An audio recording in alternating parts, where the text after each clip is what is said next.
ছুটির মধ্যে আজও সীমিত পরিসরে মিলছে ব্যাংকিং লেনদেন, বেলা গড়ানোর সাথে সাথে বাড়ছে গ্রাহক উপস্থিতি। রাজধানীর মশলার বাজারে যুদ্ধের প্রভাব, সরবরাহে দেখা দিয়েছে জটিলতা, বাড়তি চাহিদার সুযোগ নিচ্ছেন দোকানিরা। বিশ্বের বৃহত্তম গ্যাস ক্ষেত্রে হামলার জেরে আন্তর্জাতিক বাজারে বাড়ল জ্বালানি তেলের দর। প্রতি ব্যারেল বিক্রি হচ্ছে এখন $111 আশেপাশে।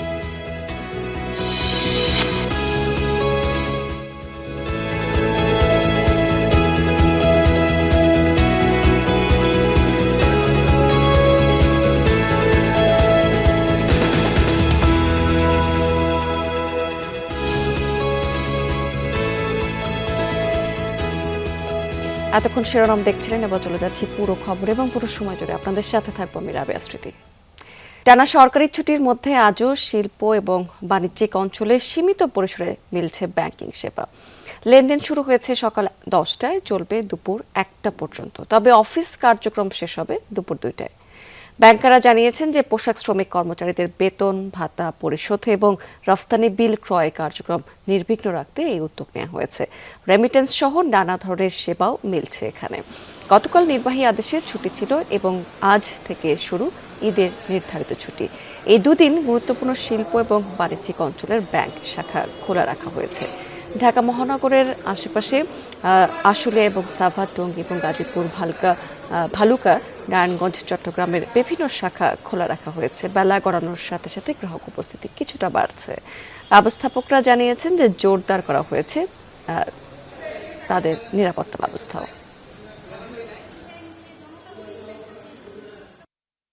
আজকের যে ব্যাংক বন্ধের দিনে খোলা রয়েছে এবং আমাদের বোনাসের টাকা যে আজকে তুলতে পারছি, এই জন্য আমাদের অনেক উপকার হয়েছে। টাকাটা আমার খুব ইমার্জেন্সি দরকার ছিল, রেমিটেন্স ছিল তো। সব দিক থেকেই সুযোগ সুবিধা হচ্ছে, কারণ এখন শেষ সময়ে অনেক কাজে টাকা পয়সা লাগছে। গতকাল কেউ আসছিলাম, তখন ব্যাংক আওয়ার শেষ হয়ে গেছে, তো বললো আজকে 10টার দিকে আসার জন্য। আমি আসলাম, আমার টাকাটা খুব প্রয়োজন ছিল। 18 এবং 19 তারিখ যে ব্যাংক বিশেষ সেবা দেওয়ার জন্য খোলা রাখা হয়েছে, সেটা হচ্ছে মূলত গার্মেন্টস শ্রমিকদের বেতন ভাতা এবং কোনো এক্সপোর্ট ডকুমেন্ট যদি থাকে সেটা পারচেস করার জন্য বা ডিসকাউন্ট করার জন্য। দর্শক, এই বিষয়ে একটু বিস্তারিত তথ্য জানতে আমরা সরাসরি যেতে চাই রাজধানীর ব্যাংক পাড়া মতিঝিলে। সেখান থেকে যুক্ত আছেন আমাদের সহকর্মী হুমায়ুন রশিদ। হুমায়ুন, আজকে গ্রাহক উপস্থিতি কেমন দেখতে পাচ্ছেন এবং কি ধরনের সেবা তারা পাচ্ছেন এখান থেকে?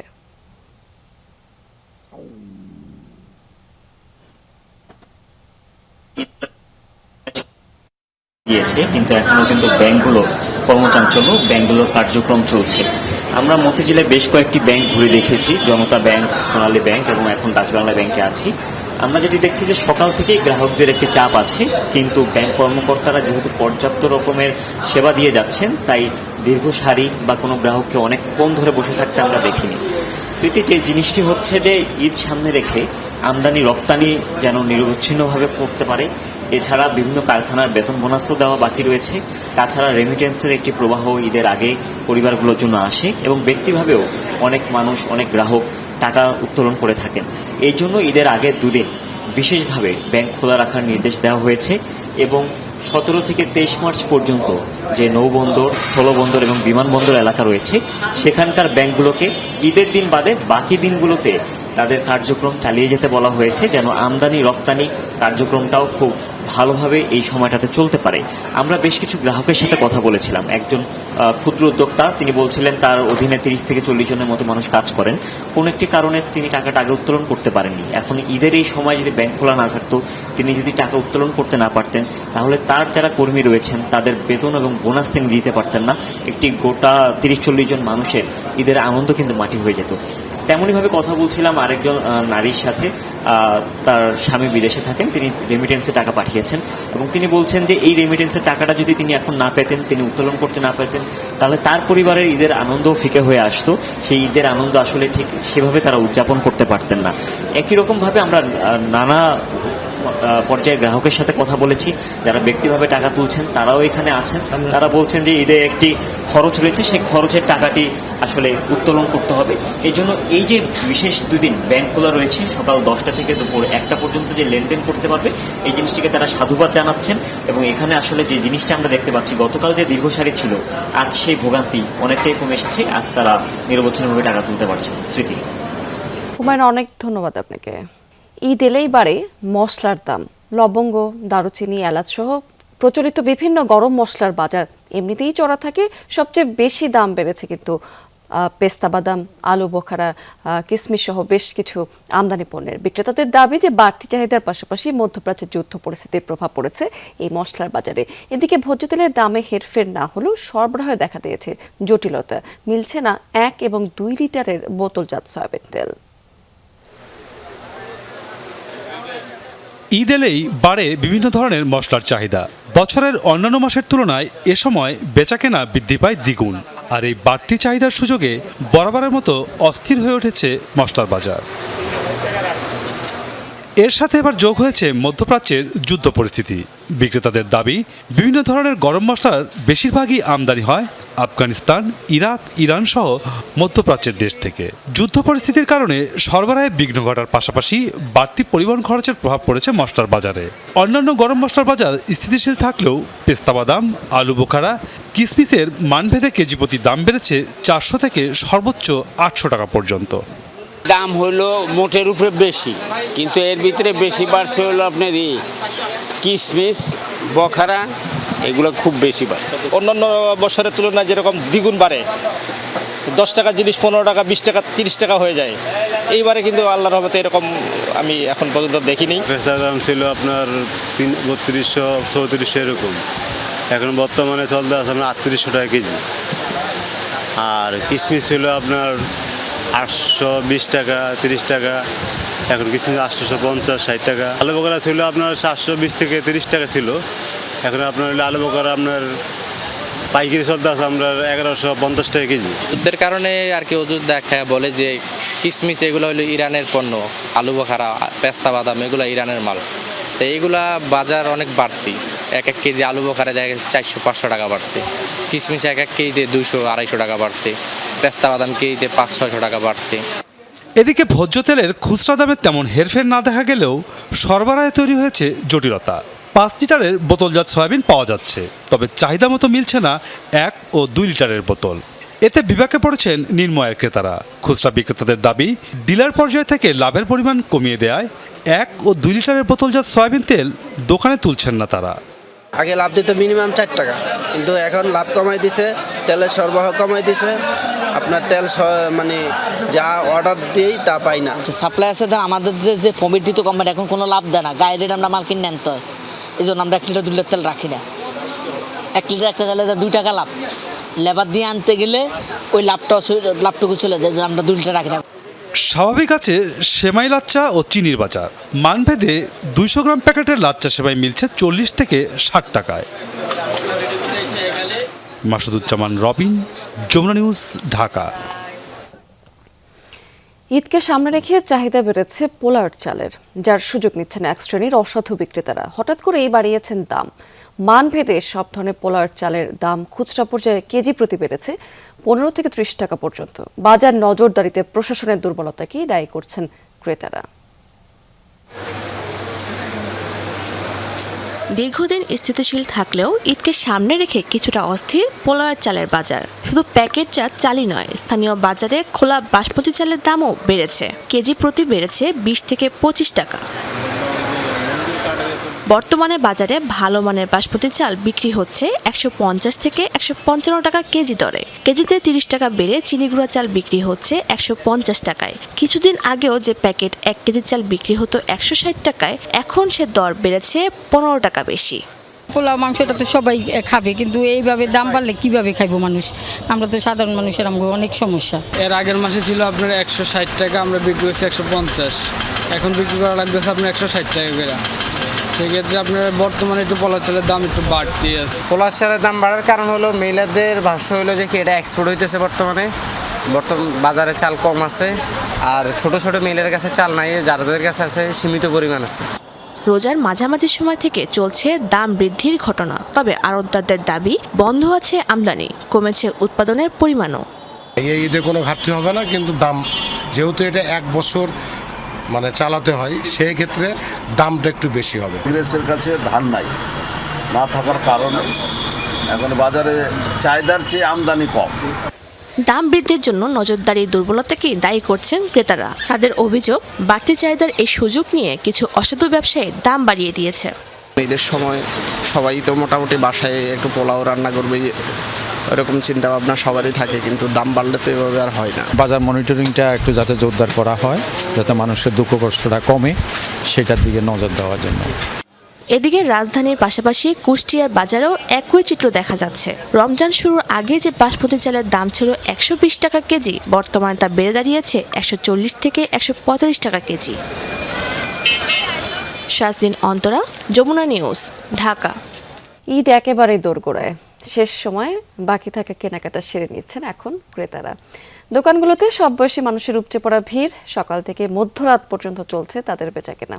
ক্রেতা বিক্রেতাদের মধ্যে অনেকটাই এখন স্বস্তি। শেষ মুহূর্তে চলছে জমজমাট ঈদ কেনাকাটা। পোশাক থেকে প্রসাধনী, যার যা বাকি কিনছেন সব বয়সী মানুষ। নাটোরের শপিং মল থেকে ফুটপাত, ক্রেতাদের ভিড় থাকছে সকাল থেকে গভীর রাত পর্যন্ত। পোশাকের সাথে মিলিয়ে জুতা, প্রসাধনী না হলে যেন ঈদের সাজ অসম্পূর্ণ। ক্রেতারা বলছেন এবার দাম নাগালের মধ্যে, তাই পছন্দসই কেনাকাটা করতে পারছেন সবাই। এবার ঈদে কেনাকাটা করেছি, বাচ্চার পোশাক কিনতে আসছি, আর হলো বড় বাচ্চারও কিনবো। জামার সাথে ম্যাচিং করে অনেক কিছু নেব। কেনাকাটা করেছি, ড্রেস, জুতো সবকিছু, এখন কসমেটিক্স নিচ্ছি। চুড়ি কিনেছি, মেহেন্দি কিনেছি, আরও অনেক কিছু কিনবো, জামা কাপড় কিনবো, হিল কিনবো। পুরুষদের পছন্দের তালিকায় শীর্ষে পাঞ্জাবি। অন্যান্য পোশাকের কদরও বেশ। বেচাকেনা নিয়ে খুশি বিক্রেতারাও। জানান গত বছরের তুলনায় এবার বিক্রি অনেকটাই ভালো। সেল অস্বাভাবিক অনেক ভালো, আর বিশ্ববাজার পর থেকে অনেক চাপ ছিল, তবে আলহামদুলিল্লাহ গত বছরের সাথে এবার অনেক ভালো। প্রচুর পরিমাণের প্রোডাক্ট তুলছি, প্রোডাক্টের কোনো কমতি রাখিনি, তো কাস্টমার অনেক আসতেছে। আলহামদুলিল্লাহ অনেক ভালো কালেকশন আছে, ভালো ভালো চায়না, দেশি বিদেশি সব রকম কালেকশন আছে। নেত্রকোনায় ঈদ কেনাকাটা নিয়ে স্বস্তি প্রকাশ করেছেন ক্রেতা বিক্রেতারা। শেষ মুহূর্তে ভিড় থাকলেও প্রিয়জনদের জন্য বেছে নিচ্ছেন পছন্দের পোশাক। এবার এটা সারারা কিনেছি, সারারা হিল জুতা কিনেছি। নরমালি মার্কেটিং করলে যেমন তেমনই মনে হয়েছে যে এক্সট্রা মানে ঈদ উপলক্ষে দাম বেড়েছে, এরকম আমার কাছে মনে হয়। আলহামদুলিল্লাহ ভালো ভালো, আমাদের মানে আওতার ভিতরেই আছে। আগের চেয়ে অনেক সামঞ্জস্যের ভিতরে আছে, কাস্টমার কেনাকাটা সুন্দরভাবে করতেছে। অন্যান্য তুলনায় চেয়ে এই বছর একটু বেশি ছিল, কিন্তু এই যে বৃষ্টির কারণে কাস্টমার আসতে পারে না। অনেক বেশি তো অন্যান্য বারের চেয়ে, বিগত সময়ের চেয়ে এই বছর অনেক বেশি কাস্টমার।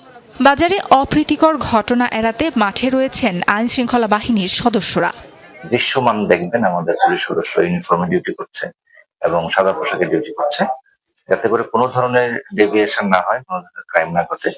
একই রকম চিত্র আমাদের যে উপজেলা শহরগুলো আছে সেখানেও। সাবরিনা লিজা, যমুনা নিউজ। ইরানে অবস্থিত বিশ্বের বৃহত্তম গ্যাস ক্ষেত্রে হামলার জেরে বিশ্ববাজারে আবারও বেড়েছে জ্বালানি তেলের দর। ব্যারেল প্রতি 5% বেড়ে ব্রেন্ট অপরিশোধিত তেল বিক্রি হচ্ছে এখন $111 আশেপাশে। বৃহস্পতিবার সকালে এশিয়ার বাজারে অপরিশোধিত তেলের মূল্য পৌঁছে ব্যারেল প্রতি $112। মার্কিন ওয়েস্ট টেক্সাস ইন্টারমিডিয়েট ক্রুড অয়েলের দাম 5% বেড়ে বিক্রি হচ্ছে $108। একদিন আগেও বুধবার লেনদেন শেষে ব্রেন্ট অপরিশোধিত তেলের দাম ব্যারেল প্রতি প্রায় $4 বেড়ে $107 স্থির হয়েছিল। যুক্তরাষ্ট্র, ইসরায়েল এবং ইরানের মধ্যে যুদ্ধ শুরুর পর প্রতি ব্যারেল ব্রেন্ট ক্রুড অয়েলের দাম পৌঁছেছিল প্রায় $120। অবশ্য বিশ্বব্যাপী তেলের দাম কমাতে আন্তর্জাতিক শক্তি সংস্থার সবচেয়ে বড় তেলের মজুত ছাড়লে কিছুটা স্থিতিশীল হয়েছে জ্বালানি মূল্য। জ্বালানির পাশাপাশি এবার চরম খাদ্য সংকটের মুখোমুখি হওয়ার শঙ্কায় গোটা বিশ্ব। হরমুজ প্রণালী বন্ধ থাকায় এরই মধ্যে প্রায় সব বন্ধ উপসাগরীয় দেশগুলো থেকে ইউরিয়া, সালফার, অ্যামোনিয়ার মতো সারের রফতানি, যেগুলোর প্রধান আমদানিকারক এশিয়ার বিভিন্ন দেশ। এমনকি যুক্তরাষ্ট্র ব্যাপক হারে বেড়েছে সারের দাম। চলমান সংকট দীর্ঘস্থায়ী হলে বিপাকে পড়বে ভারত, ব্রাজিল এবং চীনের মতো শীর্ষ খাদ্য উৎপাদনকারী দেশগুলো, এমন আশঙ্কা করছেন বিশ্লেষকরা।